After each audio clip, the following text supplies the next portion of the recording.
నిన్న తేదీ 8/2/2023 రోజున సాయంత్రం అందాజ 5 గంటల ప్రాంతంలో అర్బన్ కాలనీలో ఈ హనుమల్ల వెంకటరమణ అనే వ్యక్తిని వాసాల రఘు అనే వ్యక్తి కత్తితో పొడిచి చంపడం జరిగింది.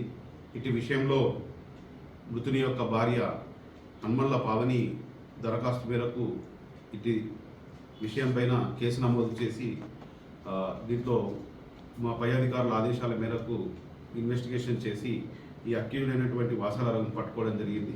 ముఖ్యంగా ఈ మర్డర్ గల కారణము గతంలో ఈ మృతునికి మరియు నేరస్తునికి మధ్యలో పాత కక్షలు ఉన్నవి.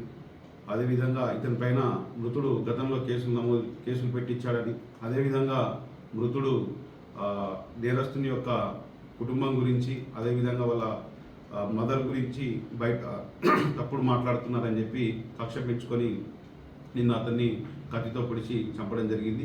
ఈరోజు అట్టి వ్యక్తిని అతని ఇంటి వద్దే పట్టుకొని క్రైమ్కి సంబంధించినటువంటి క్రైమ్ వెపన్ను, కత్తిని, అదేవిధంగా తన యొక్క క్రైమ్లో భాగంగా వాడినటువంటి మోటార్ సైకిల్ని కూడా సీజ్ చేయడం జరిగింది. మళ్ళీ తదుపరి ఇంకా ఇన్వెస్టిగేషన్లో ఇంకా ఫర్దర్గా ఏమైనా వస్తే మళ్ళీ తెలియడం జరుగుతుంది.